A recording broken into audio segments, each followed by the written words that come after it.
This news update resumes from the previous day's court proceedings, focusing on the prosecution presenting new evidence, especially tweets and online activity linked to Simon Ekpa. The judge allowed the prosecution to continue submitting evidence, including social media posts and verbal testimonies linking Simon Ekpa to activities of the Biafran movement. A tweet made by Simon Ekpa on November 17, 2024, referring to running a government and fighting for Biafra, became the center of the prosecution's questioning. The prosecutor demanded to know what government Simon Ekpa was claiming to lead. Simon Ekpa clarified that the government, in his tweet, referred to a football team he organized in Europe, known as the Biafran Football Club. He stated fighting referred to the team's competitive spirit, not armed conflict. The prosecution dismissed Simon Ekpa's explanation, accusing him of leading the Biafran government from Finland and issuing commands that affected southeastern Nigeria. Additional tweets from November 14th and 16th, 2024 were introduced in court. One tweet was about a Biafran fundraising Zoom meeting, while another mocked Nigerian leadership, referring to himself as online Prime Minister. Simon Ekpa grew increasingly frustrated with the interruptions and accused the prosecution of silencing him. He made an emotional appeal to the judge, asking for fair treatment and the right to speak fully in his defense.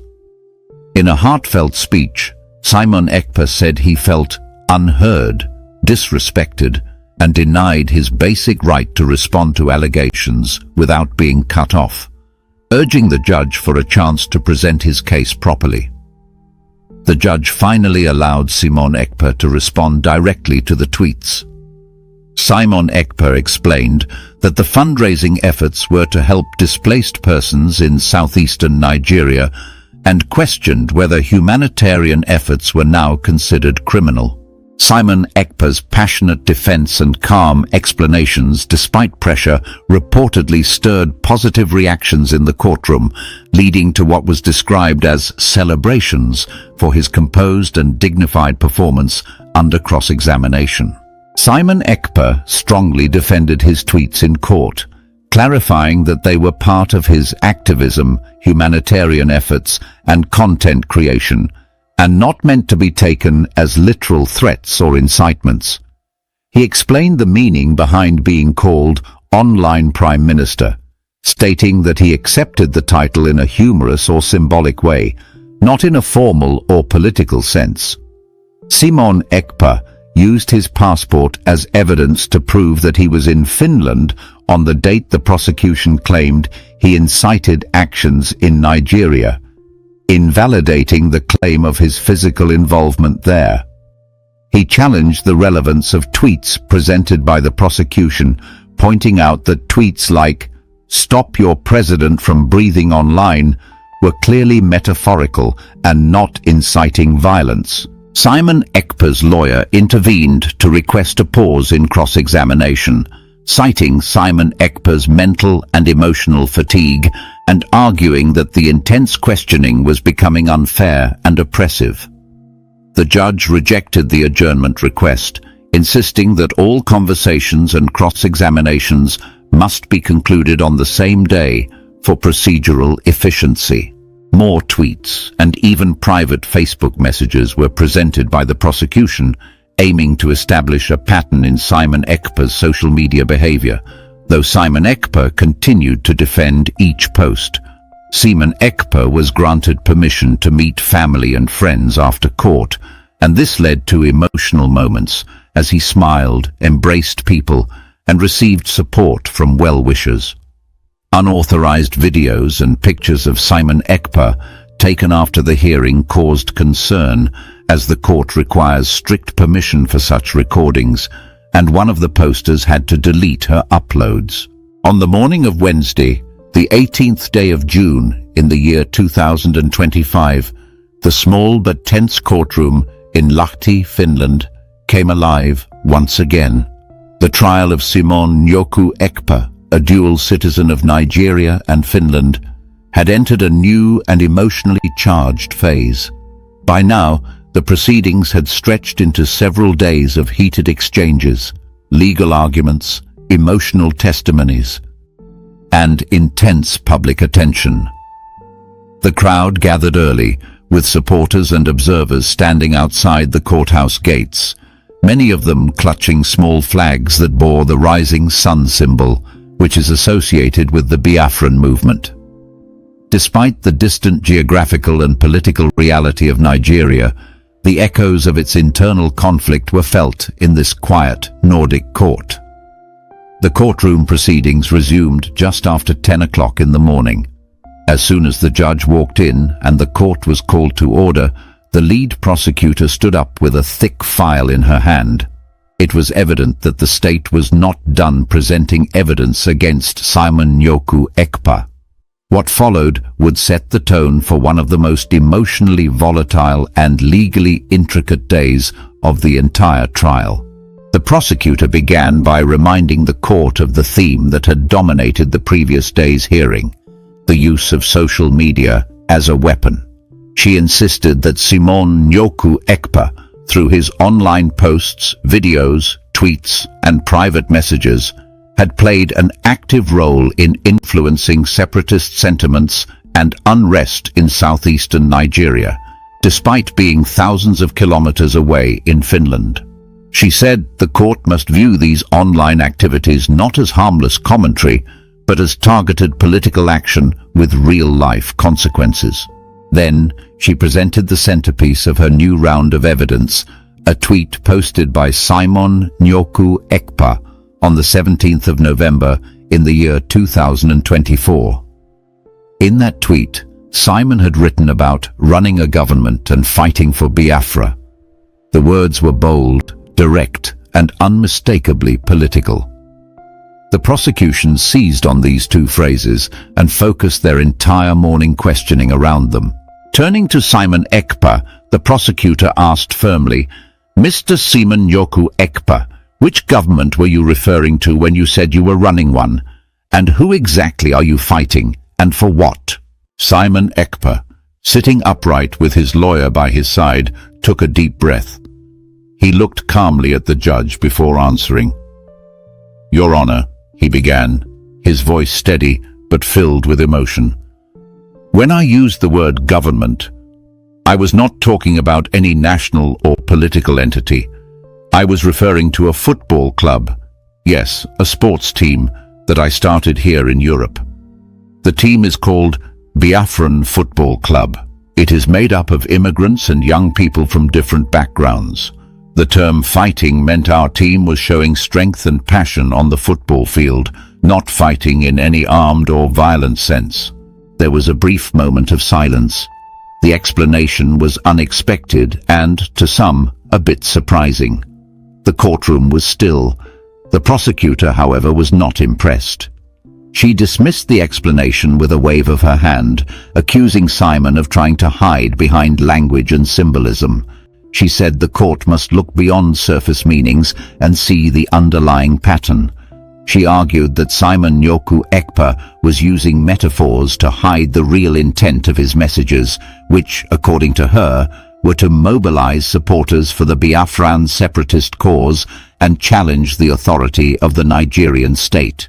Next, the prosecution presented two more tweets, one from the 14th and the other from the 16th of November in the same year. One of them mentioned a Zoom meeting organized for fundraising purposes.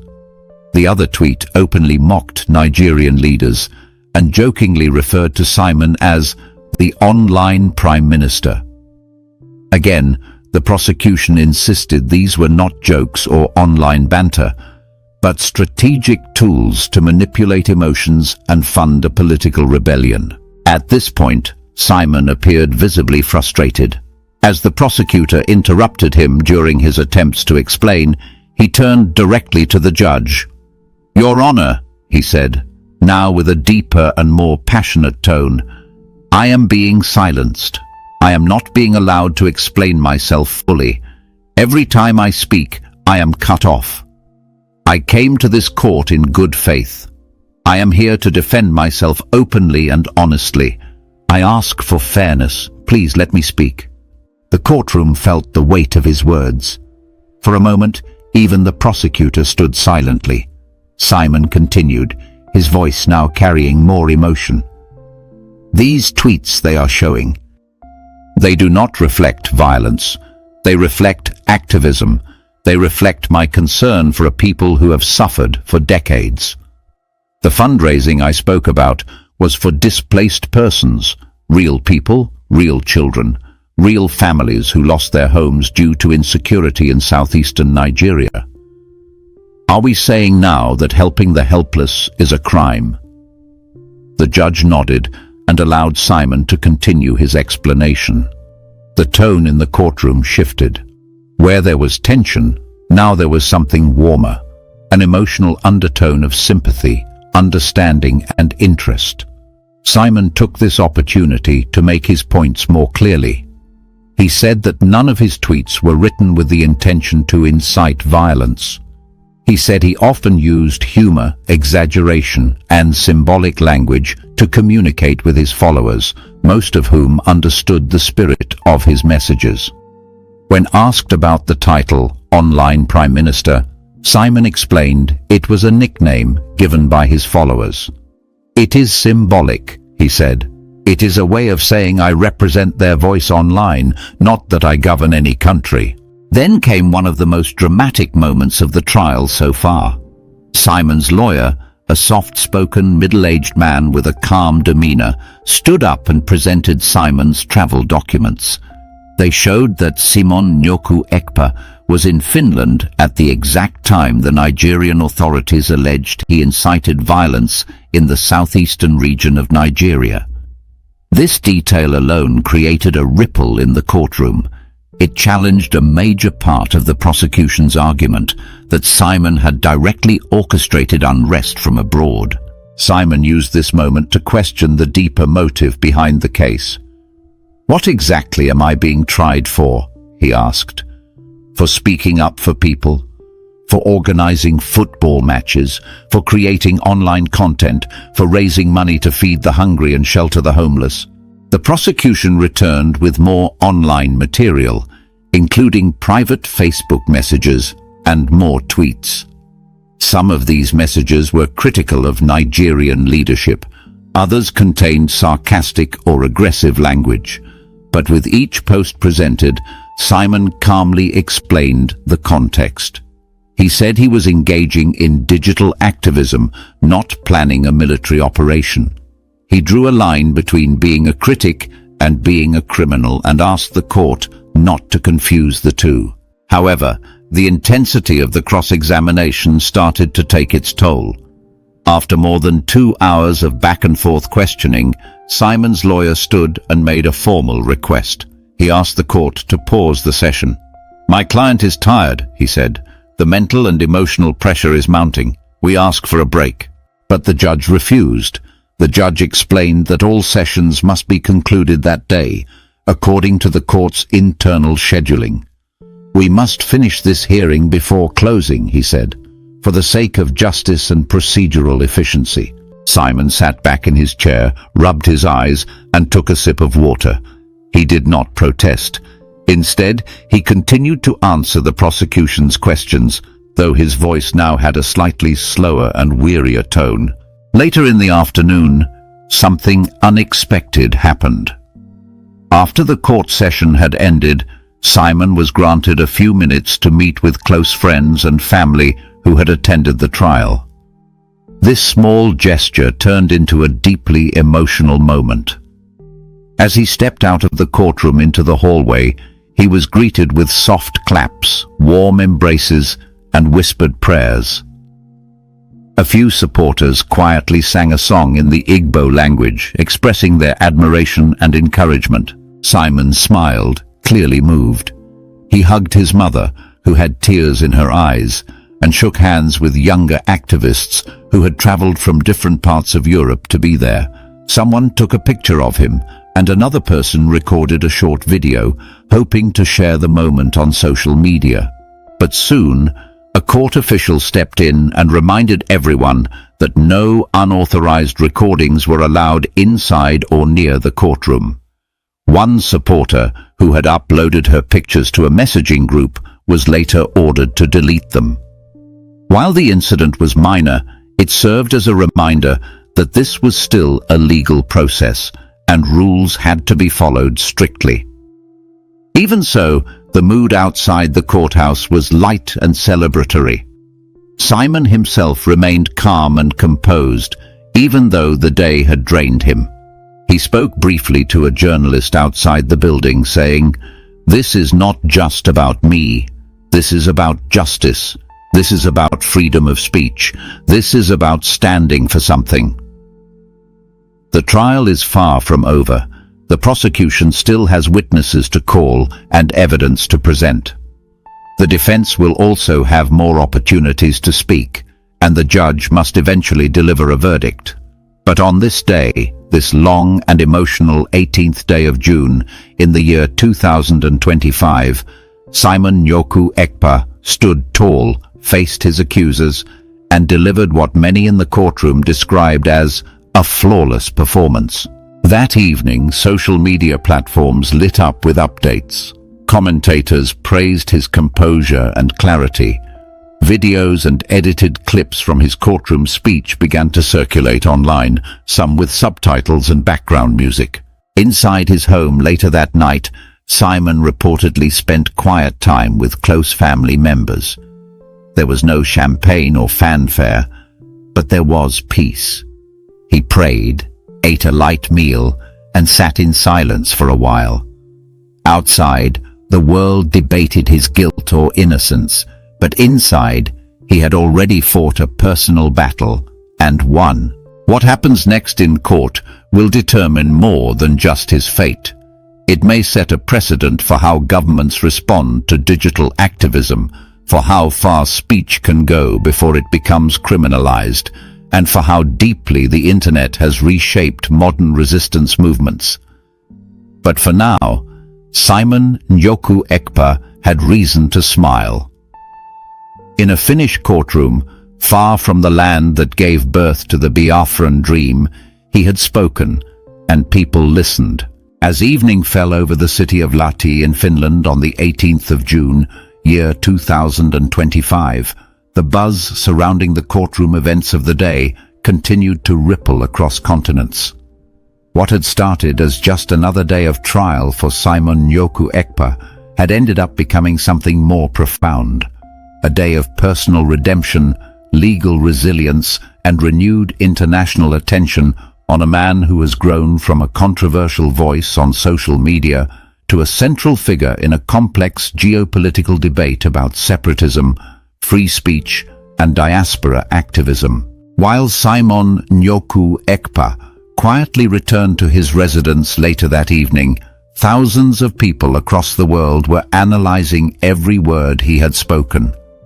Journalists in Nigeria, Finland, the United Kingdom, Canada, and the United States ran special segments on his trial performance.